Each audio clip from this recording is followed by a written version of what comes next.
नमस्कार, मैं रविश कुमार। हमने एक फॉर्मूला निकाला है। इस फॉर्मूले को आप चाहें तो अपने नाम से पेटेंट करा सकते हैं।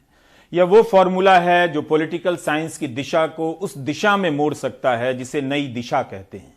4 दिशाएं फिक्स होती हैं, लेकिन नई दिशा फिक्स नहीं होती है।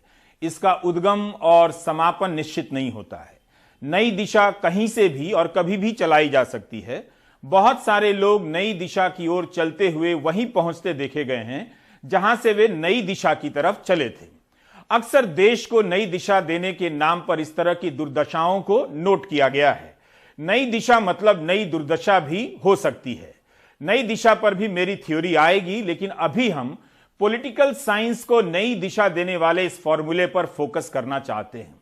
मैं इसे गंभीरता से समझाने की कोशिश कर रहा हूं, लेकिन आप इसे गंभीरता से ना लें।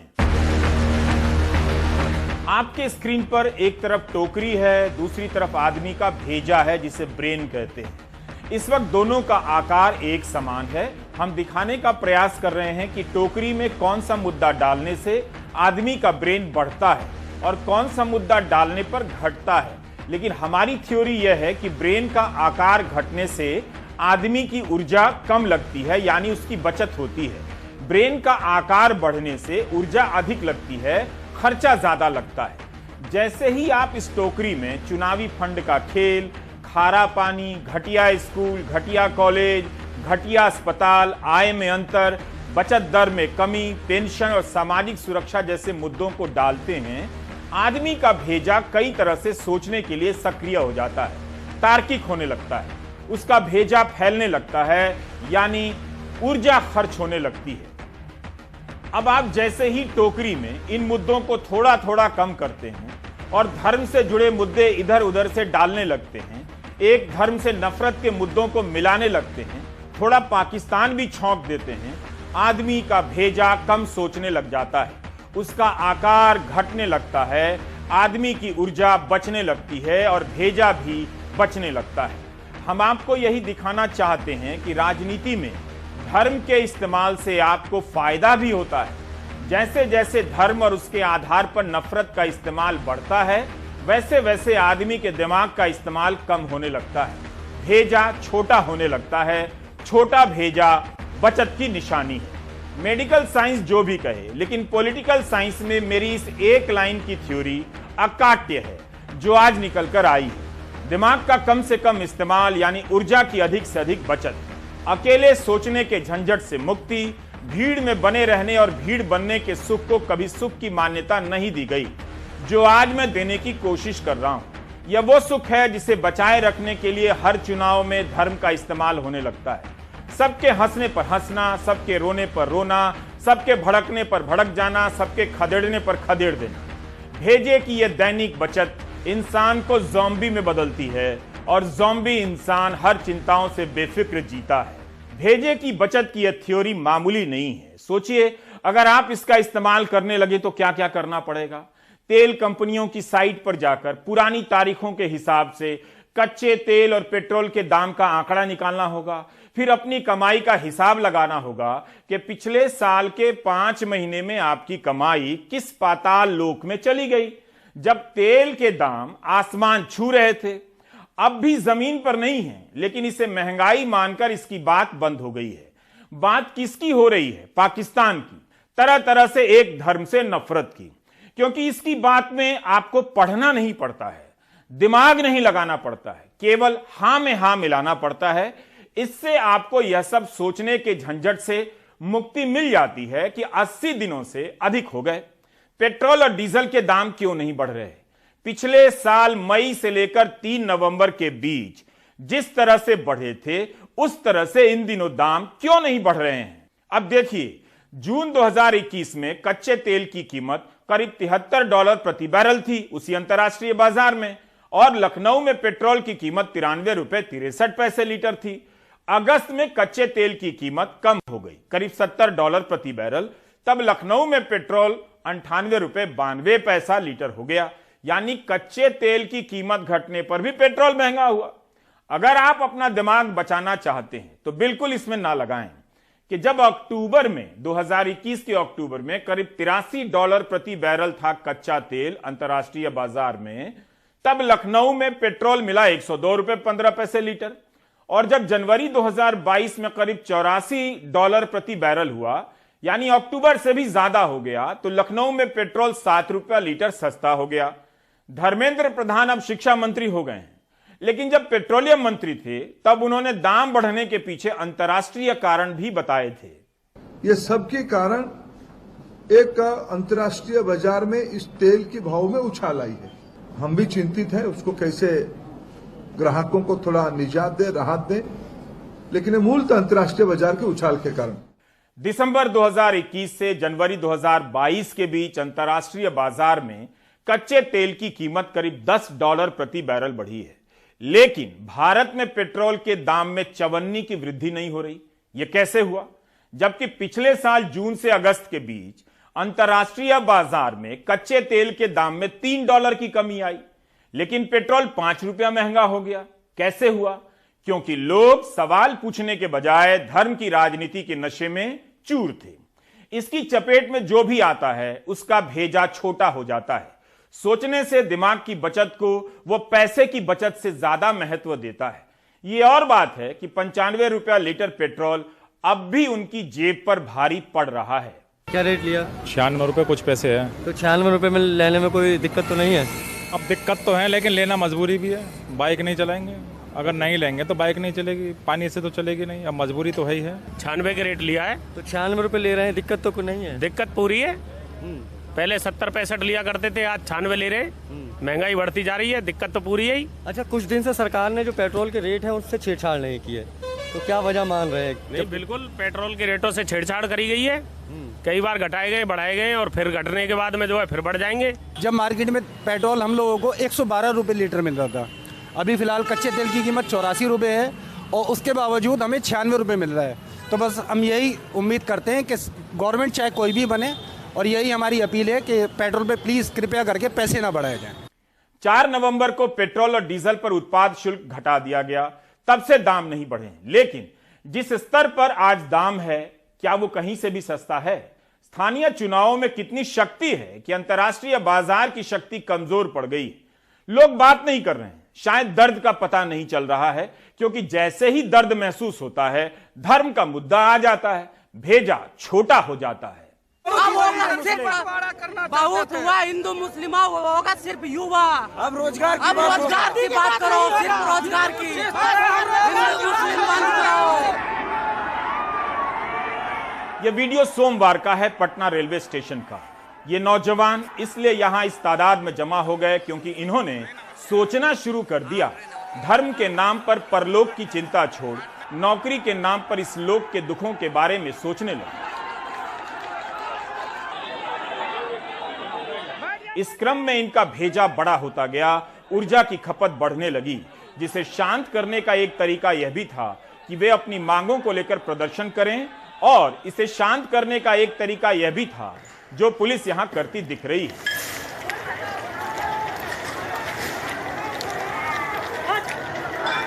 ये कभी स्वीकार नहीं करेंगे, मगर इन्हें पता है कि धर्म के नाम पर नफरत वाली मीम फॉरवर्ड करते वक्त इनका सीना कैसे चौड़ा हो जाता है। ये चाहते हैं कि मीडिया इस वीडियो को दिखाए, लेकिन आप यहां दिख रहे एक एक जवान से पूछिए कि जब ये मीडिया देखते हैं तो क्या देखते हैं? नफरती बहस देखते हैं या रोजगार की खबरें भी पढ़ते हैं? और क्या कभी मीडिया में इन्होंने रोजगार पर डिबेट देखा है या पाकिस्तान पर ही डिबेट होते देखा है? हम लोग के देखिए सर, जो एनटीपीसी में हम लोग से धांधली हुआ है, हम लोग को जब तक रेलवे चेयरमैन जब तक ने हम लोगों को सुधार करता है, जब तक हम लोग का आंदोलन जारी रहेगा। हम लोग का 70 नंबर रहते हुए भी रिजल्ट नहीं हुआ, 78 नंबर रहते हुए रिजल्ट नहीं दिया। एनटीपीसी में बताइए कौन सा नियम रेलवे बोर्ड लाया है? बताइए, हम इस रेलवे बोर्ड से पूछना चाहते हैं। बात आती है चुनाव कराने की, या फिर बात आती है जब एग्जाम लेने की, तो एग्जाम में देरी, पर चुनाव में देरी नहीं। क्यों? क्योंकि वो उनका अपना काम है, तो अपना काम में कोई देरी नहीं चाहता है। गवर्नमेंट हम लोग को भीख नहीं दे रही है, मेहनत करके हम लोग ने मार्क्स लाया था, अपना मन से गलत क्वेश्चन के बदले 5 क्वेश्चन काट दिया गया। ये गलती कहाँ से हो रहा है? देखिए क्वेश्चन पेपर जो सेट किए थे ना, क्वेश्चन में ही गलती था। 5 क्वेश्चन मतलब 95 क्वेश्चन था, तो जो 5 क्वेश्चन गवर्नमेंट ने गलती किया, सरकार जा रहा है उसमें जो 5 क्वेश्चन गलती किया उसमें मेरा क्या गलती है? उसमें गवर्नमेंट को नंबर देना चाहिए, लेकिन नंबर नहीं दिया गवर्नमेंट, मात्र 2.5 नंबर बढ़ाया है, मात्र 2.5 नंबर। इतना बच्चा आप देख रहे हैं ना कि हम लोग का भविष्य नहीं है। हम लोग 4-4 साल से तैयारी कर रहे हैं, 19 में फॉर्म डालते हैं, 20 गया, 21 गया, 22 में आकर के बोला 2 एग्जाम लेंगे। क्या हम लोग आदमी नहीं है क्या? हम लोग वोट नहीं देते हैं? हमारे माँ बाप वोट नहीं देते हैं क्या? हम लोग का भविष्य एनटीपीसी में 72 नंबर है, नौकरी नहीं हुआ, रिजल्ट नहीं हुआ, 72 नंबर है, कितना नंबर लाया जाए?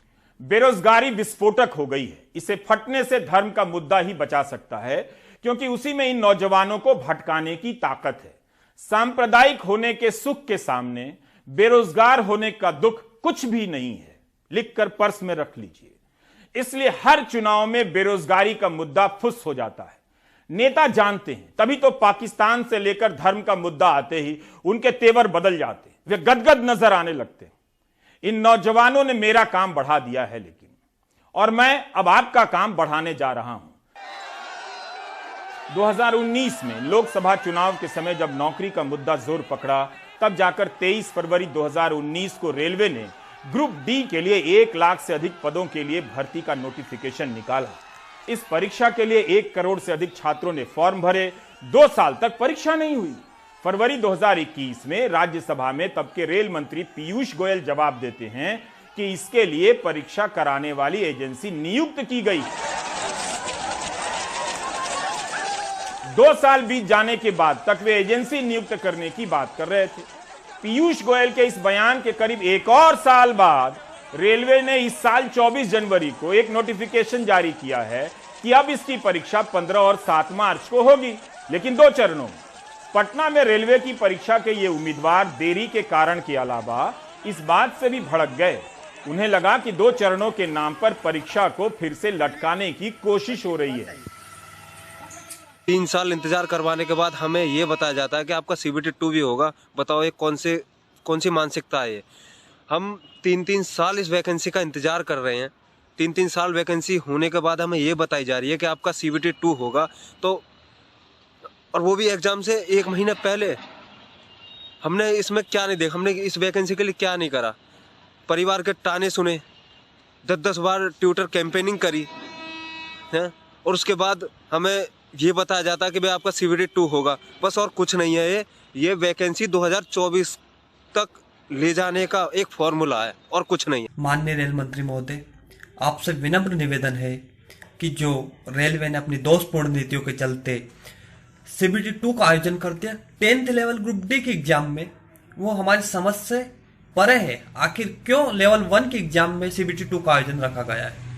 इससे सिर्फ कुछ फायदा नहीं होने वाला है, इससे सिर्फ विद्यार्थियों का समय बर्बाद होगा। आखिर 3 साल हो चुके हैं, वैकेंसी निकले, उसके 3 साल हमारे बर्बाद हो गए। आखिर रेलवे मंत्रालय क्यों चाहता है कि 2 साल और बर्बाद हो? 19 से तैयारी कर रहे रेलवे की, 3 साल हो गए, अभी तक कुछ नहीं, और 2 साल और करे यदि CBT 2 हुआ तो पता नहीं कब तक ज्वाइनिंग होगी। व्हाट्सएप यूनिवर्सिटी पर जब आप NRI अंकिलों और रिटायर्ड अंकिलों से पूछेंगे तो यही कहेंगे कि सरकार सबको नौकरी नहीं दे सकती है, ये नकारे नौजवान हैं। जबकि हम यहां पर बात कर रहे हैं सरकार ने जितना कहा है अब तक उतनी नौकरी क्यों नहीं दी है। कोरोना के समय ही इस देश में अनेक परीक्षाएं हुई हैं और पूरी हुई हैं। फॉर्म भरकर ये नौजवान 3 साल से घर बैठे हैं। ग्रुप डी और NTPC की परीक्षा को लेकर बिहार में पटना के अलावा कई शहरों में भी प्रदर्शन हुए हैं। यह बक्सर का वीडियो है जहां बड़ी संख्या में नौजवानों ने रेलवे लाइन पर जाम लगा दिया। नालंदा से भी इसी तरह की खबर है। यह वीडियो प्रयागराज का है जहां बड़ी संख्या में रेलवे की परीक्षा देने वालों ने प्रदर्शन किया। इस परीक्षा में यूपी से भी लाखों की संख्या में छात्र बैठते हैं। क्या यूपी चुनाव के कारण 15 और 17 मार्च का डेट निकला है? 2019 में लोकसभा चुनाव था तो फॉर्म भरने का डेट आया। 2021 में चुनाव है तो परीक्षा का डेट निकला है। क्या सरकार तारीखों के जरिए इन नौजवानों से मजाक कर रही है? बिल्कुल सीधी सी दो मांगे हैं केंद्र सरकार से, जिसके लिए हमने रेल मंत्री जी को पत्र भी लिखा कि एनटीपीसी के सीबीटी 1 के परिणाम में 20 गुना रोल नंबर्स नहीं 20 गुना यूनिक कैंडिडेट्स का सिलेक्शन किया जाए और उनको सीबीटी 2 में बैठने का अवसर मिले, और ग्रुप डी की परीक्षा में सीबीटी 2 को इंट्रोड्यूस करके भर्ती प्रक्रिया को और लंबा ना किया जाए। इन मांगों पर तो कोई उत्तर नहीं मिला, लेकिन सरकार ने रेलवे के जरिए नोटिस जारी करके प्रदर्शनकारियों को ही धमकी दे दिया। मेरा बस इतना कहना है कि प्रदर्शन के नाम पे अगर कोई हिंसा करता है तो आप बेशक उन पे कार्रवाई करिए, लेकिन पूरे प्रदर्शन को हिंसक बताकर सरकार के पास ये कोई अधिकार नहीं है कि बेरोजगार युवाओं के विरोध करने के लोकतांत्रिक अधिकार को छीन ले। बेरोजगार युवा आपसे नौकरी के अवसर मांग रहे हैं प्रधानमंत्री जी, धमकियां नहीं मांग रहे हैं। इन प्रश्नों के बारे में बात करना, दिमाग का अधिक से अधिक इस्तेमाल करना है। जो दर्शक अभी अभी जुड़े हैं उनके लिए हम फिर से यह एनिमेशन दिखा रहे हैं कि किस तरह जनता के मुद्दों पर विचार करने से, बहस करने से ऊर्जा की खपत बढ़ जाती है और भेजे का आकार बढ़ने लगता है। जितना ज्यादा सोचेंगे उतना ज्यादा भेजा बढ़ेगा, उतनी अधिक ऊर्जा लगेगी, उतनी अधिक परेशानी होगी और नींद कम आएगी। ध्यान रहे, आपकी ऊर्जा सीमित है, ज्यादा खर्च करेंगे तो सूख के लकड़ी हो जाएंगे। इसकी जगह जितना ज्यादा राजनीति में धर्म के बारे में सोचेंगे, धर्म के नाम पर नफरत करेंगे, आपके दिमाग का इस्तेमाल कम होगा, भेजे का आकार छोटा होगा और ऊर्जा की खूब बचत होगी। आप फूल के थुलथुल हो जाएंगे। कोरोना से दूसरी बार नेगेटिव होते ही मेरे अंदर यह पॉजिटिव बदलाव आया है, तभी यह थ्योरी निकलकर आई है। क्योंकि आप देखेंगे कि एक वादे या दावे का पता करने में कितनी मेहनत लग जाती है। सुबह से टाइप किए जा रहा हूं, जबकि आज भी कई नेताओं ने ऊट पटांग बयान दिए हैं, कई नेता खदेड़े गए हैं, कुछ दूसरी पार्टी में चले गए हैं। इन सब पर प्रोग्राम करने में 5 मिनट भी नहीं लगता, 5 मिनट भी नहीं, और 5 रुपया भी नहीं, और लाखों लोग देखने भी आ जाते हैं, क्योंकि दर्शक को सनसनी चाहिए। गनीमत है कि प्राइम टाइम के दर्शक इस भीड़ से अलग हैं, लेकिन जिस तरह के वीडियो देखने और फॉरवर्ड करने का जो माहौल है, उससे आप खुद को कितना बचा लेंगे। 23 जनवरी नेताजी का जन्मदिन है, कम से कम इस दिन जो कहा जाए उस पर कायम रहना चाहिए। तो 23 जनवरी 2019 को तब के रेल मंत्री पीयूष गोयल के दफ्तर से कुछ ट्वीट हुए, पहले उसे देखते हैं। पीयूष गोयल लिखते हैं कि पिछले वर्ष हमने 1.5 लाख लोगों को नौकरी देने का अवसर प्रदान किया था। अगले 2 वर्षों में सेवानिवृत्ति से होने वाली वैकेंसी और अन्य स्थानों के लिए कुल मिलाकर 4 लाख लोगों को नौकरी का अवसर रेलवे देने जा रहा है। तो एक प्रकार से 4 लाख नई नौकरियां रेलवे अकेले देने जा रहा है। 2019 में तब के रेल मंत्री ने कहा कि अगले 2 साल में 4 लाख नौकरियां दी जाएंगी। क्या रेलवे ने इतनी नौकरियां दे दी? 3 साल बीत गए। वैसे तो गोयल साहब का एक और मशहूर बयान है कि 1 साल के भीतर रेलवे के इकोसिस्टम में 10 लाख नौकरियां पैदा हो सकती। खूब हेडलाइन छपी। 10 फरवरी 2021 को राज्यसभा सांसद ई करीम के एक सवाल से कई बातें निकल कर आईं। पैटर्न का पता चलता है कि रेलवे में कॉन्ट्रैक्ट की भर्तियां बढ़ने लगी हैं। उस समय भी जवाब पीयूष गोयल ने दिया था। 2015-16 में रेलवे भर्ती बोर्ड ने कॉन्ट्रैक्ट पर 1930 लोगों को नियुक्त किया। 2019-20 में 12,622 लोग कॉन्ट्रैक्ट पर नियुक्त किए गए। संख्या कितनी बढ़ गई? 2015-16 में रेलवे भर्ती बोर्ड ने 27,995 नियुक्ति की। 2018-19 में 1727 ही हुई। इस जवाब के नीचे एक संख्या 2019-20 के आगे लिखी है। बताया गया है कि 1,31,429 लोगों को नियुक्त किया गया है, लेकिन यह प्रोविजनल फिगर है। इससे यह साफ नहीं होता कि इतनी नियुक्ति हो गई है या होने वाली है। क्या जो परीक्षा अभी पूरी नहीं हुई है उसका भी आंकड़ा इसमें जोड़ दिया गया है प्रोविजनल बताकर? अब आते हैं एनटीपीसी की परीक्षा पर। यह भी रेलवे की एक परीक्षा है। इस परीक्षा का नोटिफिकेशन 28 फरवरी 2019 को निकाला गया, जब लोकसभा का चुनाव नजदीक आ रहा था। 1.25 करोड़ से अधिक उम्मीदवारों ने फॉर्म भरे। आज तक इसकी प्रक्रिया पूरी नहीं हुई है, ना ही नियुक्ति पत्र मिला है। मार्च अप्रैल 2019 में फॉर्म भरकर परीक्षा का इंतजार करते करते जब सितंबर 2020 आ गया, तब इस परीक्षा के उम्मीदवार थाली बजाने लगे। इनके आंदोलन के कारण रेलवे बोर्ड ने कहा दिसंबर 2020 में परीक्षा होगी। 35,277 पदों के लिए परीक्षा की एक प्रक्रिया पूरी हो चुकी है। इसी साल जनवरी के दूसरे हफ्ते में इसका रिजल्ट निकला। अब उम्मीदवारों का दावा है कि जो रिजल्ट निकला है वो भर्ती की संख्या से 20 गुना ज्यादा होना चाहिए। रेलवे बोर्ड का कहना है और अखबारों में छपा है कि 20 गुना ही है। उम्मीदवार कहते हैं कि एक ही छात्र का नाम 2-2 पदों के लिए है, इससे बाकी उम्मीदवार पीछे रह गए हैं। इस तरह की तकनीकी समस्याएं हैं जिसके बारे में आपका एंकर बहुत स्पष्ट नहीं है, ना योग्यता रखता है। रेलवे बोर्ड को ही साफ करना चाहिए, लेकिन देरी होने से छात्रों की आशंकाएं बढ़ रही हैं कि कहीं इस परीक्षा को लटकाने के लिए विवाद तो पैदा नहीं किए जा रहे। इन्होंने कहा था कि 20 गुना लड़के हम बुलाएंगे CBT 2 के लिए CBT 1 से, और इन्होंने इसका क्लैरिफिकेशन कुछ भी बताया नहीं था नोटिफिकेशन में कि हम एक ही लड़कों को अलग अलग लेवल में सेलेक्ट कर लेंगे। एक ही लड़के एक लेवल से ज़्यादा में सेलेक्ट हो सकता है। इनका क्लैरिफिकेशन इनको नोटिफिकेशन में देना चाहिए था, जो इन्होंने दिया नहीं। 71 पन्ने के नोटिफिकेशन में 7 लाइन भी काम का नहीं है। रेलवे ने क्या किया है कि अगर उनके पास NTPC में जो 35,000 पद हैं, अगर वो 5 या 6 विभागों में हैं अगर 35,000, तो उन्होंने क्या किया कि हर विभाग के 20 गुना कैंडिडेट्स को सेलेक्ट किया है। तो ऐसा आप समझ लो कि कोई एक कैंडिडेट ऐसा है जिसके बहुत ज्यादा नंबर हैं, तो वो क्या है हर पद की लिस्ट में सेलेक्ट हो गया है, जिससे जो यूनिक बच्चे हैं जिनका सिलेक्शन हुआ है वो कम होके 3 लाख हैं। लेकिन वाकई में अगर आप देखोगे हर लिस्ट में टोटल कितने लोग सिलेक्ट हुए तो उसका टोटल करने पे आपको 7 लाख जरूर मिलेगा।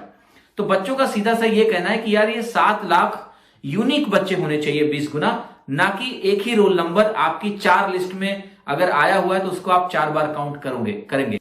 मूल बात यह है कि जनवरी 2019 में रेलवे ने ग्रुप डी और NTPC के करीब 1.5 लाख पदों की भर्ती निकाली, तो वो भर्ती आज तक पूरी क्यों नहीं हुई? अब आते हैं फीस के सवाल पर। रेलवे ने कहा कि जनरल उम्मीदवारों से 500 रुपए की फीस ली गई है उस वक्त, उसमें से 400 रुपए लौटा देंगे। क्या सभी के पैसे लौटाए गए? तृणमूल कांग्रेस के सांसद शांतनु सेन ने राज्यसभा में इसे लेकर एक सवाल किया है। इसका भी जवाब रेल मंत्री रहते हुए पीयूष गोयल ने 18 सितंबर 2020 को दिया है। अब तो रेल मंत्री बदल गए हैं, लेकिन उस समय गोयल साहब ही थे। शांतनु सेन ने 2018 की भर्ती परीक्षाओं को लेकर सवाल किया कि कितने छात्रों ने अप्लाई किया और कितनों का पैसा वापस किया गया है। इस जवाब में बताया गया है कि रेलवे कांस्टेबल की भर्ती परीक्षा के लिए फॉर्म भरने से कुल 266 करोड़ जमा हुए, जबकि इसमें से केवल 132 करोड़ वापस किए गए हैं। कारण बताया गया है कि उम्मीदवारों ने बैंक और फोन के डिटेल सही नहीं दिए हैं। हम नहीं जानते कि रेलवे के पास इस तरह का कितना पैसा बचा है। क्या NTPC की भर्ती के समय उम्मीदवारों से लिए गए पैसे सभी को वापस कर दिए गए हैं? आइए अब फ्लैशबैक में चलते हैं। फ्लैशबैक 2018 और 2019 का साल था। लोकसभा चुनावों के कारण हेडलाइनों से सपनों का धुआं निकल रहा था। नौजवानों को गहरी नींद में सुलाने के लिए सपनों की जरूरत थी। दुनिया के सबसे बड़े इम्तिहान से लेकर नौकरियों की अलग अलग संख्या से सजी धजी हरी भरी हेडलाइनों से युवाओं को एक ड्रीम सीक्वेंस दिया गया। ड्रीम सीक्वेंस, भर्ती निकली है, रिजल्ट आ गया है, नौकरी मिल गई है, मम्मी पापा मिठाई बांट रहे हैं, बरतुहार दौड़ लगा रहे हैं। दिन में रात की रानी की तरह छप कर आए इन नंबरों के सामने युवाओं को होश ही नहीं रहा कि ये वादे 2 नंबरी भी हो सकते हैं। 3 साल इंतजार में निकल गए। बलबीर सिंह रंग की एक शानदार कविता है। जमाना आ गया रुसवाइयों तक तुम नहीं आए, जवानी आ गई तन्हाइयों तक तुम नहीं आए। किसी को देखते ही आपका आभास होता है, निगाहें आ गई परछाइयों तक तुम नहीं आए। समापन हो गया नभ में सितारों की सभाओं का, उदासी आ गई अंगड़ाइयों तक तुम नहीं आए। कितने शानदार कवि रहे होंगे बलबीर सिंह। 2 साल भर्ती के आने के इंतजार में, 3 साल परीक्षा होने के इंतजार में। देश के नौजवानों की कहानी खत्म हो चुकी है। इनके पास 20 साल बाद याद करने लायक अगर कुछ बचेगा तो केवल नफरत की राजनीति से इनका सीना चौड़ा होगा। इसी के किस्से इन्हें आगे चलकर खंडहर होते सपनों में इन्हें बचा कर रखेंगे, जहां ये नौकरी नौकरी पुकार रहे होंगे और जुबान से नफरत नफरत निकल रही होगी। आज मतदान दिवस है। वोट देने की जागरूकता केवल बटन दबाने की तत्परता तक सीमित नहीं होनी चाहिए। क्यों और किसे दे रहे हैं इस पर मेहनत कीजिए। दिक्कत है अगर युवा जागरूक हो जाएं तो उन्हें सवाल पूछने के लिए बहुत पढ़ना पड़ेगा। उन सवालों का जवाब भी नहीं मिलेगा तो और सवाल पूछेंगे, फिर उनकी ऊर्जा खर्च होने लगेगी और भेजा बड़ा होने लगेगा, भेजा शोर करने लगेगा। मेरी आज की यह थ्योरी यही है कि धर्म की नफरती राजनीति ने देश को बेरोजगारी के संकट से बचाया है, वरना ये नौजवान जागकर रोजगार मांग रहे होते। आप भारत के नौजवानों को मत जगाइए, वे जाग तो जाएंगे लेकिन बेरोजगारी का दर्द बर्दाश्त नहीं कर पाएंगे। कई साल से कई राज्यों में परीक्षा के लिए लड़कर इस देश के नौजवान एक ईमानदार परीक्षा व्यवस्था कहीं हासिल नहीं कर सके। यह उनकी शक्ति है और यह उनकी उपलब्धि है। आप उनकी इन उपलब्धियों से ईर्ष्या मत कीजिए। ब्रेक ले लीजिए।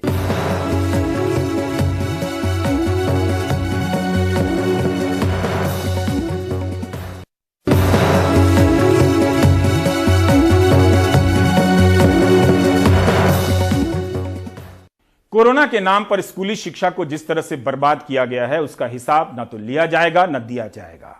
अनुराग द्वारी की रिपोर्ट बता रही है कि बच्चों की पढ़ाई की किताबें गोदामों में धूल खाती रह गईं और उनकी परीक्षा भी हो गई।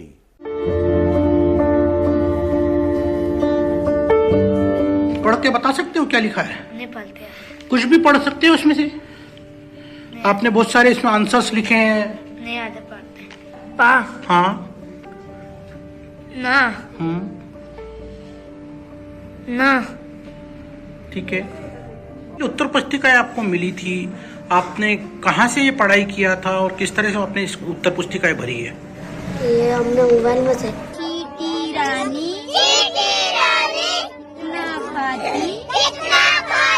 अगर है ना किताबें जल्दी मिल जाती तो है ना पढ़ाई में दिक्कत नहीं आती। तो वर्कशीट दी है कुछ पर भरने के लिए? हाँ। क्या बोला इसमें? मैं बोला है कि ना इस पेपर को भरना है। रशीदिया कॉन्सेप्ट स्कूल बरखेड़ी में 5वीं के छात्र अतुल प्रतिभा पर्व की तैयारी में जुटे हैं। प्रतिभा पर्व का मकसद शिक्षा की गुणवत्ता की सही जानकारी लेना है। परेशान है किताबें देरी से मिली। वैसे स्कूल कहता है ऐसे 1-2 बच्चे ही हैं। 1-2 बच्चे ऐसे हो सकते हैं जो कि कोविड के दौरान स्कूल नहीं आए या पेरेंट्स की बिना सहमति के वो नहीं बुला पाए। उन बच्चों को छोड़ के बाकी लगभग सभी बच्चों को समय पर किताबें दी गई हैं।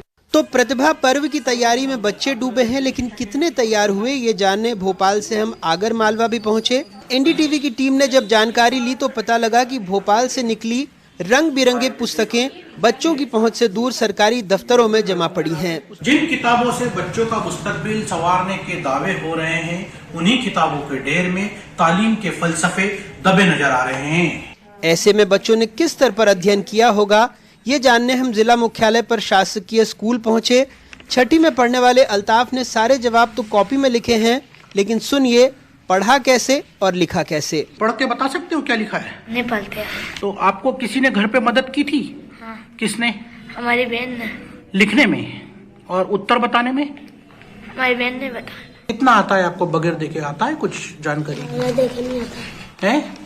इससे संबंधित जो वीडियो थे हमारे पास में, उनके माध्यम से हमने थोड़ी जानकारियां बच्चों को दी। बाकी पुस्तकें हमारे पास उपलब्ध नहीं थी, इसलिए हम पुस्तकों के माध्यम से शिक्षण नहीं कराने में असमर्थ थे। 22 जनवरी को हमको शनिवार को प्राप्त हुई है किताबें। आज से हमारे यहाँ ये हर स्कूल में चली जाएंगी।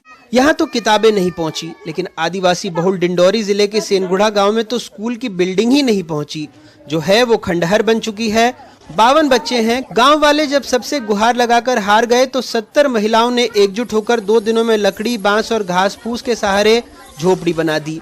1 जनवरी से स्कूल का संचालन झोपड़ी में ही किया जा रहा है। मध्य प्रदेश के सरकारी स्कूलों की हालत इस बात से भी समझी जा सकती है कि प्रदेश के सरकारी स्कूलों में पिछले 10 साल में 1ली से 8वीं तक के 40,13,000 बच्चे कम हो गए, जबकि इसी दौरान 65 लाख बच्चों को 1100 करोड़ रुपए की ड्रेस, किताबें और मिड डे मील बांट दिया गया। ये और बात है कि अफसरों ने खुद स्वीकारा है कि माध्यमिक स्कूलों में औसतन बच्चों की उपस्थिति 20 से 25% ही रहती है।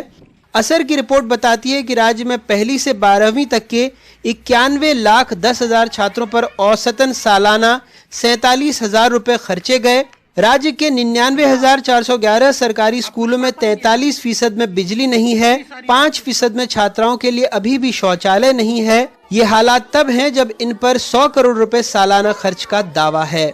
मध्य प्रदेश में इस शैक्षणिक सत्र में सरकारी और निजी स्कूल मिलाकर कुल 1 करोड़ 40 लाख बच्चों ने दाखिला लिया है, लेकिन देश में जो सरकारी स्कूल हैं उनकी हालत में मध्य प्रदेश 17वें नंबर पर है। ऐसा इसलिए भी क्योंकि लगभग 21,000 ऐसे सरकारी स्कूल हैं जो सिर्फ एक शिक्षक के बूते चल रहे हैं। ऐसे में हैरत नहीं होती ये सुनकर कि परीक्षा हो गई या परीक्षा होने वाली है और उसके बाद सरकारी किताबें बच्चों के हाथ में पहुंच रही हैं। आगर मालवा से जफर मुल्तानी, डिंडोरी से डेविड सोया और भोपाल से कैमरा पर्सन रिजवान खान के साथ अनुराग द्वारी, NDTV इंडिया।